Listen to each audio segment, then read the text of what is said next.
Welcome back to Marvel Maniac, an MCU after show. This is your host, Eric Cicada, aka Mr. Honest, and today we're diving right back into Thunderbolts. About 5 months later, and this movie's still residing within my soul. This isn't the first time we've talked about it here. In fact, this is our third conversation about the film. We already covered the big opening impressions when it first dropped, but now, after sitting with it, after watching it again a couple times, I want to reflect. What lingers? What sticks after the hype? That's what this episode is about. For one thing, they changed the title about a week after they revealed it was the new Avengers instead of the Thunderbolts. Thunderbolts still seems to be sticking as the main name, though. And I renamed my other episode that was the Thunderbolts, the new Avenger. I might go fix that, because Thunderbolts is still a big name. It is not one or the other, it's both. The Thunderbolts and the new Avengers. As you might have recognized, the Thunderbolts aren't Marvel's clean, shiny team. No, they're not the Avengers assembled on a high tower smiling for the cameras. Although I would say, actually, they are in a lot of magazines, and it seems like there's a little bit of controversy if they are the legit Avengers among the public, not alone Sam Wilson, which we learn later in the post-credits scene. But one thing is for sure, they are the underdog Avengers. People who have earned their keep in their own right, but who come together carrying stigma, scars, and reputations that make the world question them. And that's what makes them powerful. They're not Avengers by name, but they are Avengers by heart. Little star notation, like they put. I like the name reveal, though. I always really, really like that. One thing that kind of itches me in a little bit of the wrong way is Taskmaster. Let's just talk about her for a minute. She looks awesome. Her suit's upgraded. It looks like she could put up a pretty good fight, but she gets offed in the first few minutes of them teaming up.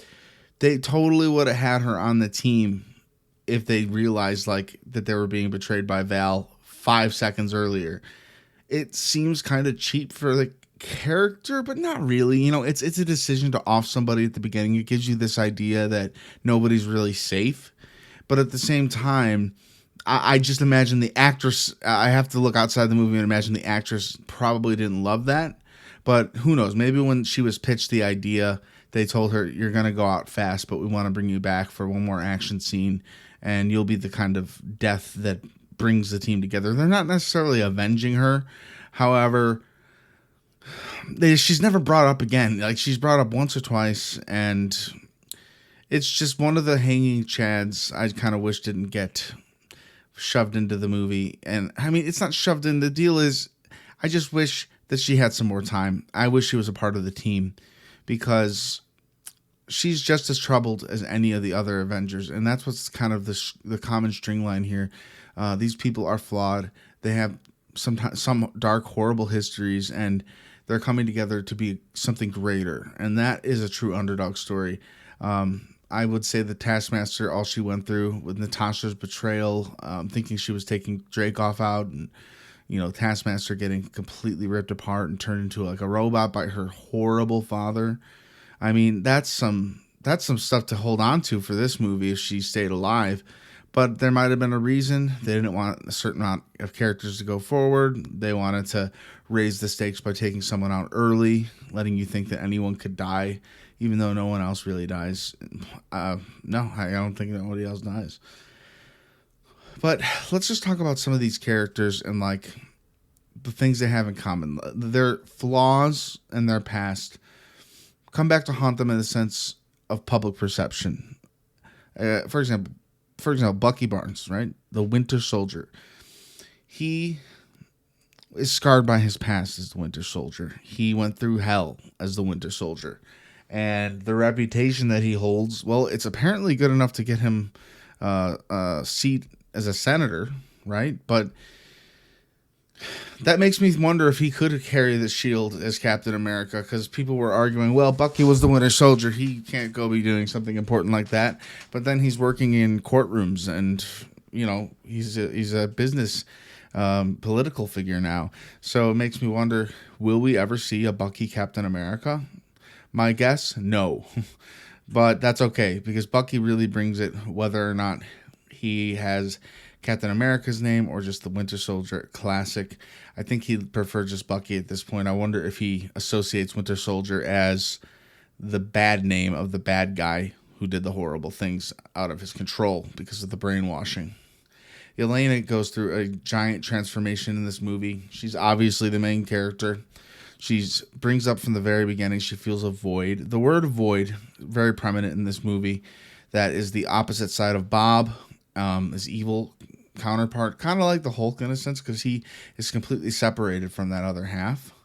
And I don't think it's a coincidence that the word void is used, even that Bob is called that, and Battle World, technically from Secret Wars, is going to be in the void, what we call from Loki and Deadpool, the bottom of the darkest dimension, just outside of time, or it could be just technically present time.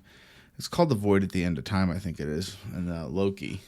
Well, I wonder if that connects to Bob and Sentry / his version of the void, because it's brought up a lot, and it's not just like this place isn't completely named the Void. Like, they could have named him anything else. It's going to connect to the bigger Secret Wars story, in my opinion. But, I'm getting a little off the beaten path here. Yelena, she goes through a huge transformation. She's a loner. She's not getting enough out of life. And just at the right time, she met a band of misfits. And she doesn't have a great history with the Red Room. She had to kill people. She has a lot of things haunting her from her past, and she's drinking, and she needs people in her life. And that's something that everyone kind of learns. They need each other. And that's very apparent very fast. John Walker, Falcon and Winter Soldier, you couldn't help but villainize the guy. He was taking our Captain America. He wanted Sam Wilson to be Captain America. And even though Sam did put the shield down willingly, he put it down thinking he was anyone else was going to pick it up. And not long after he put it in that museum, we got John Walker coming in being Captain America and making a horribly dark mistake in front of the world, because he took a super soldier serum.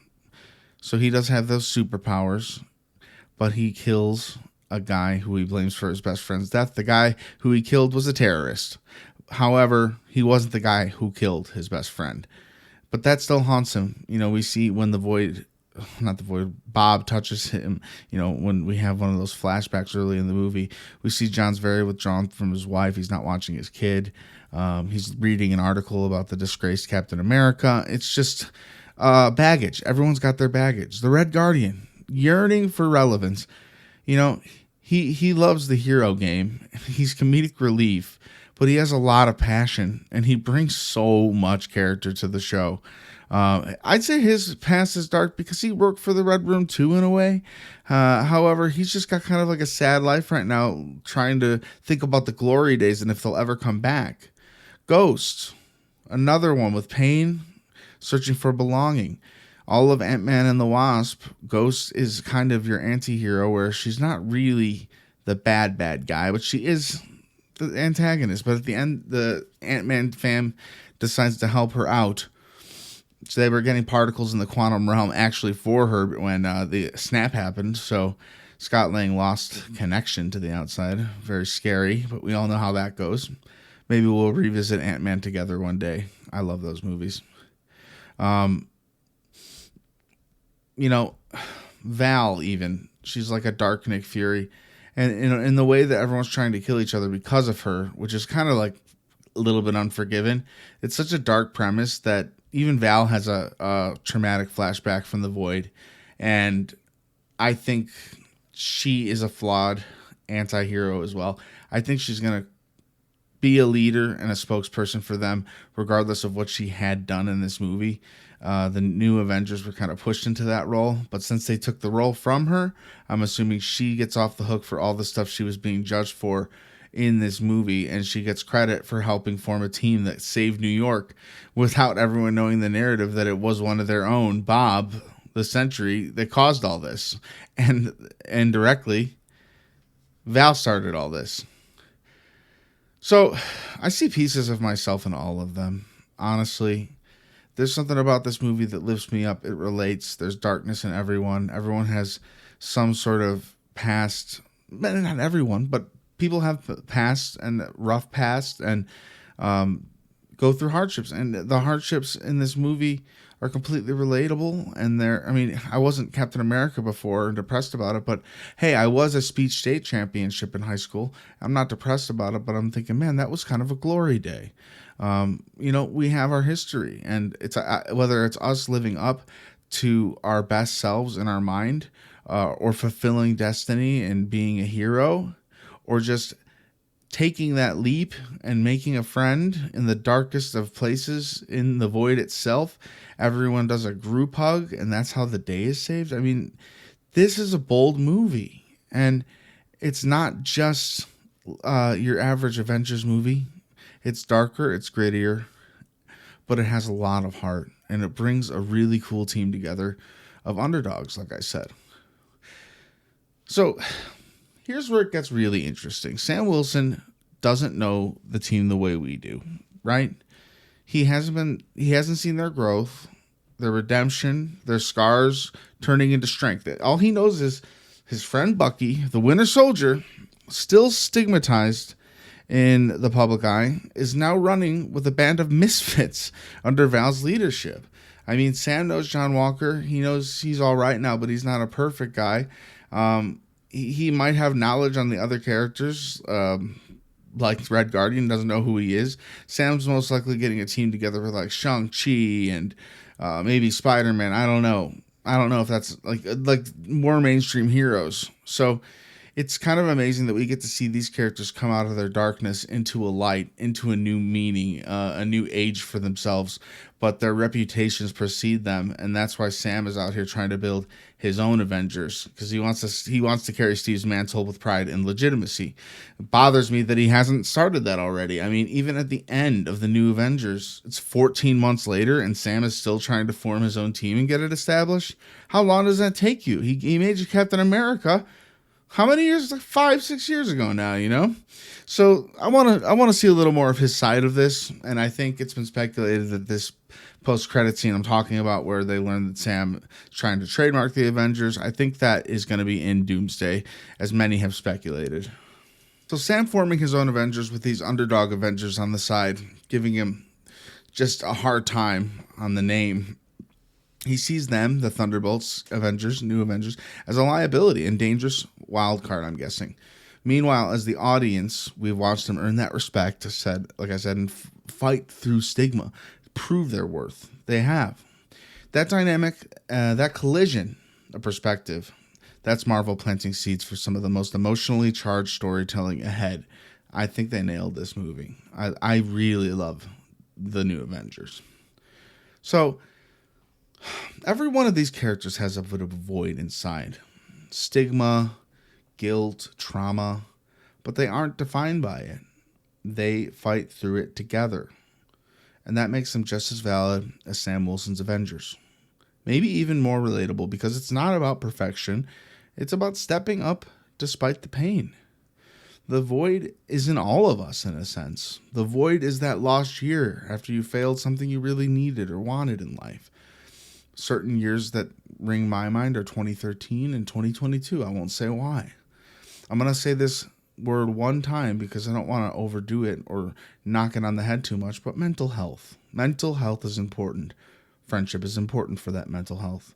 Self-acceptance is also important for it too. I wasn't going to say the phrase mental health, but I did just say it 50 times. But it's something to note. This was a movie about people coming together and fighting their inner demons and coming out on top of the world, despite everyone cheering for them, not knowing that they were the ones who caused this void situation indirectly. Well, Val did. So by the end of this post-credits scene, we don't know what the hell they're going to do with Bob. He can't turn into Sentry without having the void on the other side of things. So that's going to come into play during one of these next movies, Doomsday or Secret Wars. But there's something that I noticed, and I'm sure you all did too, when they say, this person will return at the end of the credits. The Thunderbolts will return. It didn't say that.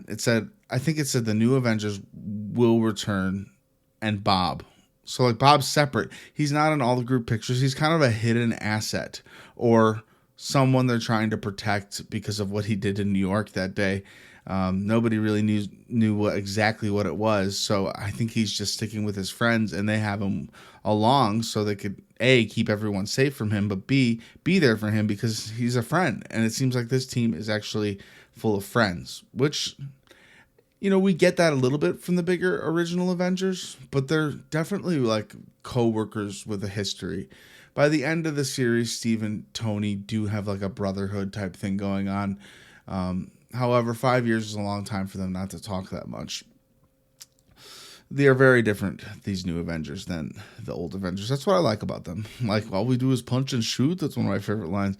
I like that. But we got Ghost, who's a little bit of a superhero with powers, and same with the Sentry/the Void. I think the Void could probably unleash in a positive way against the forces of evil that we're yet to meet in Doomsday and Secret Wars.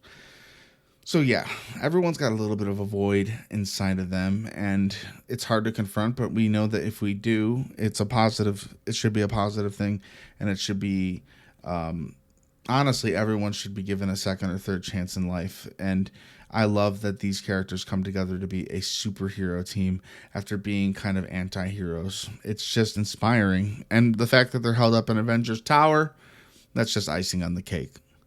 So no, Thunderbolts / New Avengers aren't the other guys. They're not Marvel's leftovers. They're proof that flawed people can stand side by side and still make something heroic. And that tension with Sam Wilson in Avengers, his Avengers actually, that's what makes it exciting, honestly, because when these two visions of heroism finally meet, the polished new Captain America and the scarred misfits, sparks are going to fly. And I can't wait to see it. I mean, they're going to be having to deal with Dr. Doom and each other. A lot to think about. Do you enjoy the show? Do you have any suggestions on what you'd like to hear? MarvelManiacPod@gmail.com. While you're at it, give the show a light review on Apple Podcasts or wherever you listen, and rate us 5 stars or give us a thumbs up. I seriously can't tell you how much that would mean to me. I really want to get the show out there, and we are getting a lot more listeners lately. So we're building, and I love it. And boy, do I love talking about Marvel with you. In the description of this episode is a link tree. You should click it and go join our Patreon. It's where we come together. I post new mini-sodes every Saturday, just 5 minutes or so, sometimes more, sometimes less. Mini episodes about different topics, different things. We just did one on Eternals, and it's a lot of fun. We have like 20 episodes almost now on there, so go check it out. Become a part of our community. You know, donate the minimum or the max, or even just join to keep without any money, just to keep yourself in the loop with us Marvel Maniacs. We love to have you. Patreon.com/Marvel Maniac. It's also in our link tree and our about. We are done for the day. And I love talking about this kind of side of the Thunderbolts that we haven't touched on, and the mental health aspect. Dang it, I said it again.